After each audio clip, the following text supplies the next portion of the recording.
오늘 주신 하나님의 말씀은 여호수아서 6장 1절에서 14절까지 말씀입니다.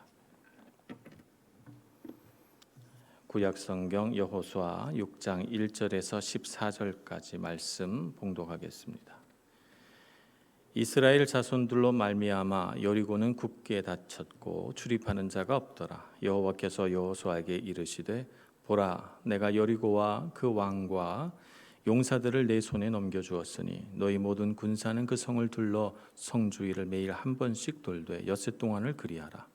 제사장 일곱은 일곱 양각 나팔을 잡고 언약궤 앞에서 나아갈 것이요 일곱째 날에는 그 성을 일곱 번 돌며 그 제사장들은 나팔을 불 것이며 제사장들이 양각 나팔을 길게 불어 그 나팔 소리가 너희에게 들릴 때에는 백성은 다 큰 소리로 외쳐 부를 것이라. 그리하면 그 성벽이 무너져 내리리니 백성은 각기 앞으로 올라갈지니라 하시매 눈의 아들 여호수아가 제사장들을 불러 그들에게 이르되 너희는 언약궤를 메고 제사장 일곱은 양각 나팔을 일곱을 잡고 여호와의 궤 앞에서 나아가라 하고 또 백성에게 이르되 나아가서 그 성을 돌되 무장한 자들이 여호와의 궤 앞에서 나아갈지니라 하니라. 여호수아가 백성에게 이르기를 마침에 제사장 일곱은 양각 나팔 일곱을 잡고 여호와 앞에서 나아가며 나팔을 불고 여호와 언약궤는 그 뒤를 따르며 그 무장한 자들은 나팔 부는 제사장들 앞에서 행진하며 후군은 궤 뒤를 따르고 제사장들은 나팔을 불며 행진하더라. 여호수아가 백성에게 명령하여 이르되 너희는 외치지 말며 너희 음성을 들리게 하지 말며 너희 입에서 아무 말도 내지 말라. 그리하다가 내가 너희에게 명령하여 외치라 하는 날에 외칠지니라 하고 여호와의 궤가 그 성을 한 번 돌게 하고 그들이 진영으로 들어와서 진영에서 자니라. 또 여호수아가 아침에 일찍이 일어나니 제사장들이 여호와의 궤를 메고 제사장 일곱은 양각 나팔 일곱을 잡고 여호와의 궤 앞에서 계속 행진하며 나팔을 불고 무장한 자들은 그 앞에서 행진하며 후군은 여호와의 궤 뒤를 따르고 제사장들은 나팔을 불며 행진하니라. 그 둘째 날에도 그 성을 한 번 돌고 진영으로 돌아오니라. 엿새 동안을 이같이 행하니라. 아멘. 길갈에서 할례를 받았습니다. 길갈은 이제 가나안 정복의 중심 요지가 됩니다. 길갈에서 여리고성으로 가서 여리고성을 함락시키고 돌아오고 또 길갈에서 또 다른 성으로 가서 그 성을 함락하고 돌아오고 길갈에서부터 모든 일들이 출발되는 그런 일들이 이제 여호수아서 한 12장 정도까지 이어집니다. 길갈에서 이렇게 여리고성으로 가다가 여호와의 군대 대장을 만났습니다. 군대 대장과 얘기한 것을 우리가 지난주에 우리가 함께 묵상했었습니다. 오늘 여호수아서 6장 말씀은 그 군대 대장이 전한 하나님의 말씀을 이행해 가는 과정을 그려낸 것입니다. 하나님께서 그 군대 대장을 통해서 이스라엘 군을 지휘하시는데요. 뭐라고 말씀하시냐 하면 2절 말씀부터 말씀하시기를 보라, 내가 여리고와 그 왕과 용사들을 내 손에 넘겨주었으니 라고 말합니다. 하나님께서 여리고성을 넘겨주셨다. 여리고성은 어떤 성인가? 먼저 여리고성을 한번 살펴보고 본문 말씀으로 들어가고자 합니다. 여리고성의 위치는 해수면보다 약 230m 아래에 위치한 도시입니다. 어떻게 그 밑에 도시가 위치할 수 있는가? 요단강이 흐르면서 침식작용으로 요단 골짜기가 깊이 파지면서 도시가 형성된 위치가 그 요단 골짜기 아래에 있기 때문에 해수면보다 230m나 낮은 곳에 건설된 것이죠. 세계에서 가장 낮은 곳에 있는 도시다 이렇게 볼 수가 있겠습니다. 여기는 오아시스가 있어서 물이 콸콸 쏟아져 나옵니다. 그래서 거기에 많은 식물들이 자라나게 됐죠. 그래서 사사기에 보면 여리고성을 종려나무 성읍이라 이렇게 일컫습니다. 옛부터 종려나무가 많이 자라서 거기서 생산되는 대추야자 열매가 많아서 그것을 또 사고 파는 일들도 이곳에서 왕성하게 이루어졌습니다. 교통의 요지이고 또 물이 솟고 또 식물들이 이렇게 자라고 또 동물도 키우기가 좋은 곳이니까 얼마나 많은 사람이 탐내겠습니까? 그래서 이 땅은 전쟁이 많았던 땅이다. 자연이 성벽을 높이 세웠습니다. 벽돌을 구워서 성벽을 건축했는데요. 성벽의 두께가 한 1.5m 정도 된다고 합니다. 내성과 외성, 이 두 성이 갖춰져 있는 고고학적인 발굴에 따르면 그런 견고한 성으로 만들어진 성읍이었다, 이렇게 보고 있습니다. 이제 이 여리고성 사람들이 전쟁의 때가 다가왔구나 생각하고 문을 닫아 걸고 전쟁 준비를 합니다. 아무도 출입하지 못합니다. 이런 상황에서 여리고성을 마주보며 서 있는 이스라엘 백성들에게 여호와의 군대 대장을 통하여 하나님께서 말씀하시기를 내가 여리고와 그 왕과 용사들을 내 손에 넘겨 주었다, 이렇게 말씀하고 있는 것입니다. 하나님의 말씀이 어떤 의미가 있을까요? 이 하나님의 말씀이 딱 떨어진 그 순간, 내가 내 손에 넘겨 주었다 하는 순간 성벽이 와르르 무너졌습니까? 아니면 내가 내 손에 주었다 하는 순간 갑자기 성벽이 열리고 여리고성의 사람들이 항복했습니까? 그렇지 않습니다. 상황은 변하는 것이 아무것도 없습니다. 그러면 하나님께서 네 손에 넘겨주었다라고 말씀하신 이 말씀의 의미는 무엇일까요? 이 말씀은 하나님께서 주신 줄 알고 용기를 가지라, 믿음으로 바라보라 라고 하는 것입니다. 하나님께서 말씀하신 것을 마음에 품고 믿음으로 하나님께서 이루실 내일을 바라보라 라고 하는 것이죠. 그래서 오늘 이 말씀을 할 때 하나님께서 보라, 이렇게 말씀하신 것입니다. 보라, 내가 여리고와 그 왕과 용사들을 내 손에 넘겨주었다. 믿음으로 하나님께서 보시는 것을 너희도 보라 라고 말씀하고 있는 것입니다. 눈에 보이는 견고한 성보다, 칼과 창으로 무장한 여리고성의 용사들보다 하나님께서 약속하신 이 말씀이 가리키는 곳을 보라, 하나님을 보라 라고 말씀하고 있는 것입니다. 하나님의 말씀을 믿고 의지하고 도전하라 라고 하는 것입니다. 하나님의 말씀이라고 하는 것은 하나님의 성품에서 나온 것이죠. 하나님은 말씀을 허투루 하시는 분이 아니십니다. 하나님께서 한 번 말씀하신 것은 하나님께서 반드시 지키시죠. 그래서 이런 하나님의 성품을 하나님의 신실하심이다, 이렇게 말합니다.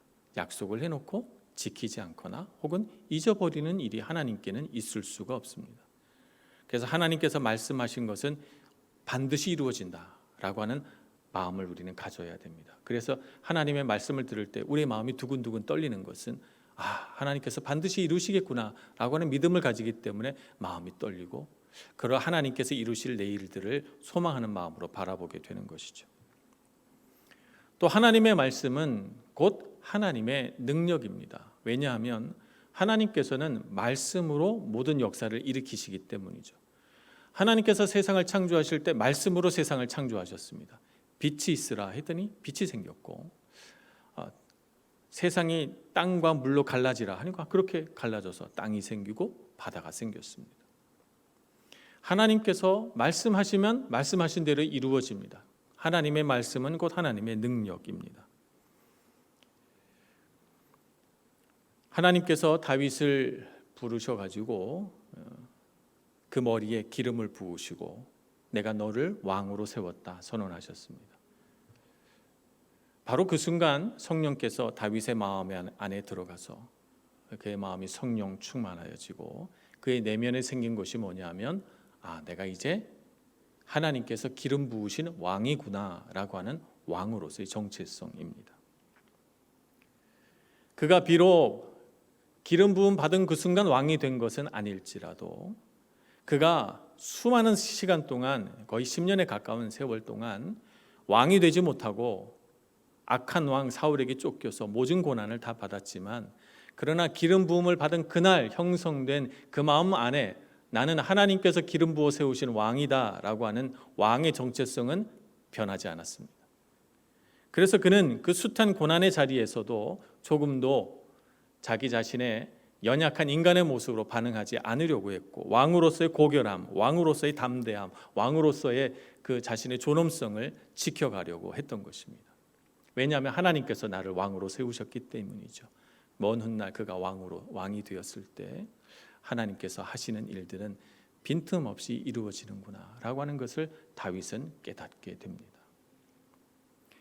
종교개혁의 가장 큰 주제 하나를 꼽는다면 오직 믿음으로라고 하는 주제를 뽑을 수 있겠습니다. 라틴어로 솔라 피데라고 합니다. 오직 믿음으로. 우리 종교개혁의 가장 핵심이 믿음이라고 하는 것을 금세 알 수가 있죠. 무엇을 믿으라는 말입니까? 예수 그리스도를 통해서 하나님은 사망 권세를 끊으시고 우리에게 참 자유를 주셨습니다. 우리가 하나님 안에서 자유한 백성이라는 것을 믿으라라고 하는 것입니다. 예수님께서 우리 죄를 위하여 대신 죽으심으로 우리 모든 죄의 값을 다 갚으시고 그분의 대속 죽음을 통해 우리가 의롭다 하심을 받은 하나님의 자녀다라고 하는 것, 그것을 믿으라는 것입니다. 우리 하나님의 자녀입니다. 그래서 우리 안에 어떤 정체성이 형성되어야 합니까? 하나님의 자녀로서의 정체성이 형성되어야 합니다. 그래서 우리가 하나님의 자녀이기 때문에 더 이상 죄에게 종노릇할 수 없고 하나님의 자녀로서의 고귀함, 하나님의 자녀로서의 고결함, 하나님의 자녀로서의 담대함, 하나님의 자녀로서의 분명한 정체성을 가지고 이 세상을 하나님의 자녀답게 살으라는 것입니다. 다윗이 왕의 정체성을 가지고 그 모든 고난을 다 이겨내고 왕이 되었던 것처럼 우리 안에 하나님의 자녀로서의 정체성을 가지고 우리를 둘러싼 하나님의 자녀 못되게 하고자 하는 이 세상의 모든 환경과 상황들을 이겨내고 자녀로서의 정체성을 지켜내라 말씀하십니다. 그것을 믿으라는 것입니다. 믿음으로 행하시는 여러분들 되시기를 축복합니다.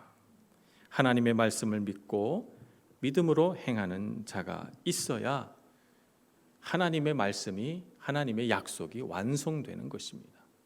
오늘 이스라엘 백성들을 향해서 여리고와 그 왕과 용사들을 내 손에 넘겨주었다. 하나님께서 이렇게 말씀하셨는데, 하나님이 말씀하셨으니 신실하신 하나님이 그 말씀대로 이루실 것이고, 신실하신 하나님께서 그 말씀에 능력이 있으시니 그 말씀대로 될 것이구나 라고 생각해서 여리고성이 함락되지 않았으나 함락될 시간이 걸리지만 함락될 줄 알고 이스라엘 백성들 안에 그 믿음을 가지고 하나님께서 명령하신 대로 성을 돌고 또 도는 것입니다.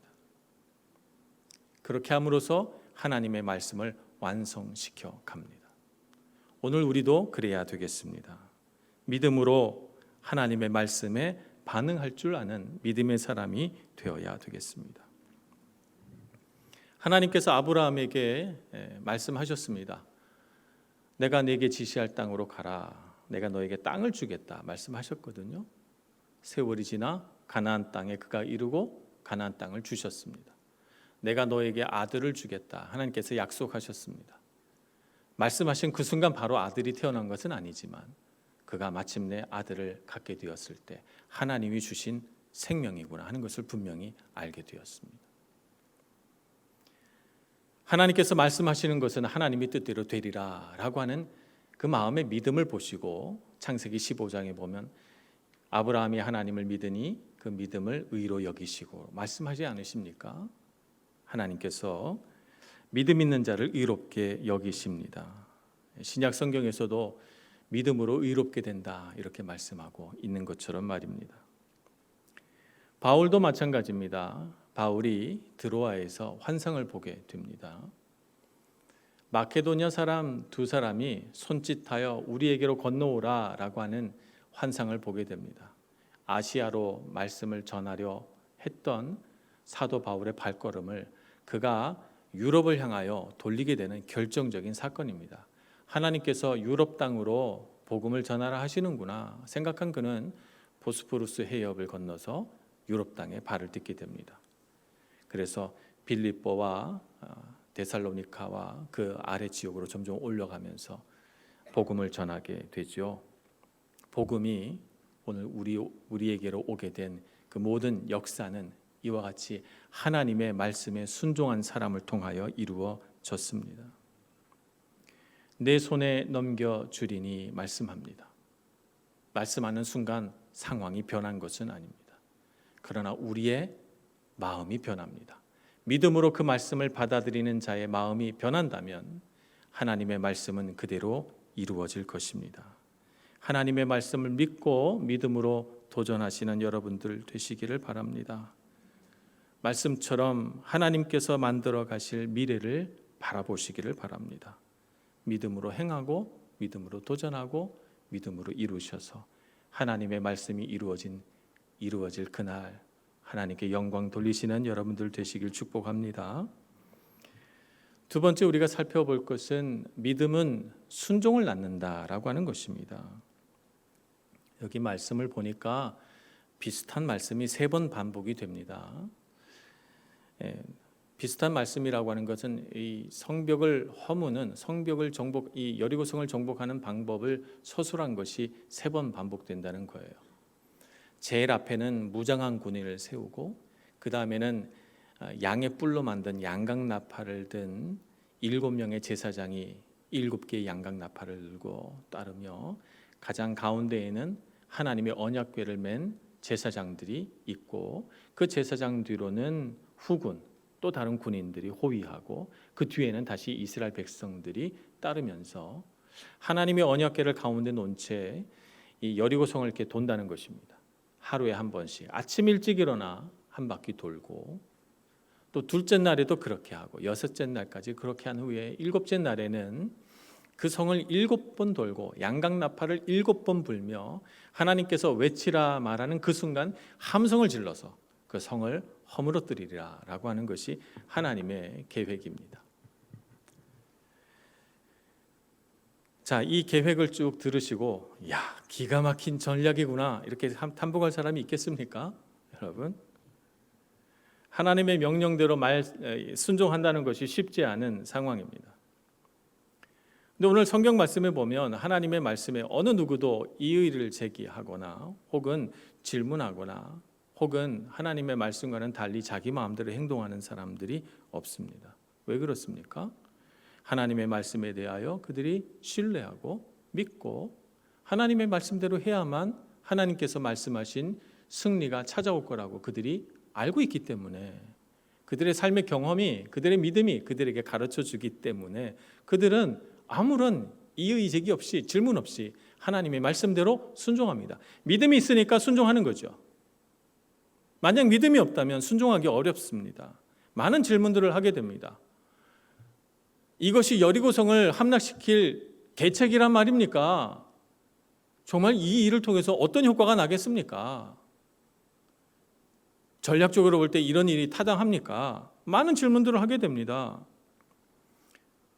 기왕 성을 돌기로 했다면 하루에 한 10번씩 돌지 우리 하루 종일 시간도 많은데 하루에 한 번만 돌아야 됩니까? 꼭 이 말씀대로 해야 됩니까? 라고 하는 여러 가지 질문들을 하게 됩니다. 믿음이 있으니까 하나님이 말씀하신 대로 하자. 내 생각으로 이런 방법 저런 방법 하지 말고 하나님께서 말씀하신 대로 하자. 이렇게 해서 하나님의 능력과 은혜를 체험하게 되는 것입니다. 그러니까 이 명령은 믿음이 있어야만 순종할 수 있는 명령이다라고 하는 것입니다. 하나님께서 이렇게 명령하신 이유가 무엇입니까? 여리고성은 가나안 정복 역사에 있어서 첫 열매이기 때문에 그렇습니다. 여호수아서를 이제부터 쭉 읽어갑니다만 참 많은 전쟁이 기록되어 있습니다. 그런데 여리고성 전투처럼 이렇게 자세하고 상세하게 서술한 전쟁은 없습니다. 대부분의 전쟁은 한 줄로 넘어갑니다. 그런데 여리고성만 이렇게 상세히 묘사하죠. 가나안 정복의 첫 열매라고 했습니다. 성경에 보면 첫 열매는 하나님께 드립니다. 사람의 첫 열매, 곧 자식, 첫 번째 자녀도 하나님께 드립니다. 하나님께서 주셨습니다라고 먼저 하나님께 제사하고 예배하죠. 짐승의 첫 새끼도 하나님께 드립니다. 하나님께서 주신 생명입니다 하고 곡식의 첫 열매도 거두어서 하나님께 드립니다. 하나님께 제사로 올려드리며 하나님께서 주셨습니다. 이렇게 고백하죠. 첫 열매를 하나님께 드린다는 것은 하나님께서 사랑하시고 은혜 베푸셔서 우리 삶에 열매가 생겼습니다. 모든 것이 하나님의 은혜입니다라고 하는 믿음의 고백이요. 하나님과 사랑의 관계를 맺어가는 백성들의 하나님과 관계 맺는 방식입니다. 그래서 첫 열매를 드림으로써 하나님의 마음을 기쁘시게, 그리고 하나님 기뻐하시는 하나님의 그 은혜와 사랑이 계속적으로 흘러 들어와서 첫 열매뿐만 아니라 그 이후에 거두게 될 많은 열매들의 하나님의 은혜와 사랑이 풍성하기를 바라는 마음에서 첫 열매를 드리는 것이죠. 첫 번째 열매를 드림으로써 하나님의 백성이 고백하게 되는 것은 내 삶을 하나님께 드립니다. 내 소유와 내 물질과 내 가진 모든 소유를 주님 앞에 드립니다 라고 하는 삶의 고백이 되기도 합니다. 이런 행위가 믿지 않는 사람의 눈에는 어리석게 보일 수 있습니다. 어리석게 보일지라도 주님을 사랑하는 마음으로, 주님을 신뢰하는 마음으로 하는 순종에는 반드시 능력이 나타납니다. 그래서 하나님께서 첫 열매를 하나님께 드리도록 하나님께서 직접 명령하셔서 여리고성을 하나님께 드리는 은혜로운 제사를 지금 7일간 드리게 하고 있는 것입니다. 매일 한 바퀴를 돌고 일곱째 날 일곱 바퀴를 돌면서 하나님께서 주셨다 함성을 지르라는 것입니다. 생각해 보면 순종의 삶을 사는가 불순종의 삶을 사는가로 우리 사람의 인생이 명암이 극명하게 나누기도 합니다. 하나님께 불순종한 사울 왕은 그의 인생에 있어서 하나의 전환점이 되는 사건이 불순종의 사건이었습니다. 아말렉 족속을 한 명도 남기지 말고 멸하라고 했는데 하나님의 명령을 자기 마음대로 바꾸었거든요. 그래서 이 불순종으로 인하여 바로 그 시점부터 사울 왕의 인생은 몰락의 길을 걸어가게 됩니다. 반면에 하나님 앞에 순종한 사람은 다릅니다. 베드로는 어느 날 환상을 통해서 하나님께서 보여주시는 계시를 접하게 됩니다. 보자기에 쌓인 짐승들이 하늘에서 내려오는데 거기에 부정한 짐승들이 가득합니다. 부정하여 먹지 않겠다고 말하죠. 근데 하나님께서 먹으라고 말씀하셔요. 또 다시 보자기가 내려옵니다. 그래서 베드로가 말하죠. 하나님, 부정한 것은 제가 먹지 않겠나이다. 그랬더니 사도행전 10장에 보면 하나님께서 깨끗하게 하신 것을 내가 속되다 하지 말라. 그러면서 먹으라고 재차 말씀하십니다. 이 환상에서 깨어난 베드로가 이 말씀의 의미가 무엇일까 생각하는 중에 한 사람이 찾아옵니다. 이탈리아 사람 고넬료라고 하는 사람이 베드로를 찾는다라고 하는 이야기를 듣습니다. 그래서 환상을 마음에 품고 그 집에 가게 되죠. 이방 사람인데 예수님의 말씀을 듣고자 원하고 복음을 전하자 감동되어 성령이 그들에게 임하게 되고 그 성령이 임하는 것을 보고 베드로가 그들 머리 위에 안수하고 세례를 주어 기독교인이 되게 만듭니다. 이방을 향하여 복음의 문이 열린 첫 번째 사건입니다. 누구를 통해서 이루어집니까? 순종하는 사람을 통해서 이루어집니다. 순종의 사건을 통해서 하나님의 역사가 나타나게 되는 것이죠. 그 이후에 안디옥 교회에서 바나바와 사울, 나중에 바울이 되는 사울을 이방을 향한 선교사로 세워서 파송하게 됩니다. 베드로의 순종이 사도행전을 나누는 하나의 분기점이 됩니다. 로마서 6장 16절은 이렇게 말씀합니다. 너희 자신을 종으로 내주어 누구에게 순종하든지 그 순종함을 받는 자의 종이 되는 줄을 너희가 알지 못하느냐? 혹은 죄의 종으로 사망에 이르고 혹은 순종의 종으로 의에 이르느니라. 이 말씀의 의미는 누구에게 순종하든지 자기가 순종하는 사람에게 종이 된다는 말입니다. 죄에게 순종하면 죄의 종이 되어 사망에 이르게 되고 하나님의 말씀에 순종하면 하나님의 자녀가 되어 의에 이르게 된다라고 하는 말씀입니다. 그러니까 순종, 그것이 바로 그 사람의 정체성이다 이런 말입니다. 누구에게 순종하느냐가 곧 그 사람의 정체성이 된다는 것이죠. 하나님의 말씀에 순종하시는 여러분들 되시길 축복합니다. 순종은 능력이 있습니다. 순종은 열매를 거두어 줍니다. 그러니 여러분 하나님 안에서 자유한 여러분들 되시고 하나님의 말씀을 듣거든 이 말씀은 반드시 이루어지겠구나 믿고 믿음으로 순종하셔서 그 순종의 풍성한 열매들을 다 경험하시는 여러분들 되시길 축복합니다. 세 번째는 성을 도는 것도 전쟁이다라고 하는 것입니다. 무슨 싸움이 이런 싸움이 있나? 성을 돌라니 무슨 이런 말도 안 되는 소리를 하는가? 이것도 전쟁인가 생각할 수 있겠습니다. 칼을 쓰지도 방패가 부딪히지도 않는 전쟁이죠. 이 전쟁은 어떤 전쟁입니까? 믿음으로 싸우는 전쟁입니다. 우리가 인생을 살다 보면 꼭 피를 흘려야 싸움이 것은 아닙니다. 피를 흘리지 않아도 보이지 않는 전쟁들이 있습니다. 이런 전쟁을 영적 전쟁이다 이렇게 말합니다. 이런 전쟁은 두 가지 차원의 전쟁이 일어납니다. 하나는 믿음으로 순종하는 백성들과 순종하지 않는 백성들과의 싸움. 이것은 외면적 전쟁이다 이렇게 말합니다. 또 내면의 전쟁도 있습니다. 내 마음 안에서 믿음으로 순종할 것인가 순종하지 않을 것인가 라고 하는 전쟁이 또 내 마음 안에서 일어납니다. 이것을 내면적인 전쟁이다 이렇게 말합니다. 에베소서 6장 12절은 이렇게 말씀합니다. 우리의 씨름은 혈과 육을 상대하는 것이 아니요 통치자들과 권세들과 이 어둠의 세상 주관자들과 하늘에 있는 악의 영들을 상대함이라 라고 말합니다. 영적 전쟁을 말해주고 있죠. 우리의 몸을 부딪혀서 하는 싸움이 아닐지라도 우리 삶에는 반드시 전쟁이 있기 마련인데 이 전쟁의 상대자가 되는 것은 누구입니까? 이 어둠의 세상 주관자들과 하늘에 있는 악의 영들이다라고 말하고 있습니다. 그래서 우리가 싸우는 전쟁을 봐야 합니다. 우리 앞에 있는 하나님께서 정복하라 명령하신 여리고성을 향해 나아갈 때 우리에게도 이런 보이지 않는 전쟁이 있다는 것을 알아야 합니다. 이스라엘 백성들은 매일 아침 일찍 일어나서 실제로 칼과 창이 부딪히는 전쟁은 아니지만 전쟁하는 마음으로 일어나 갑옷을 입고 칼을 차고 하나님께서 말씀하신 순서대로 대열을 지어 그 성을 경건하게 돌았습니다.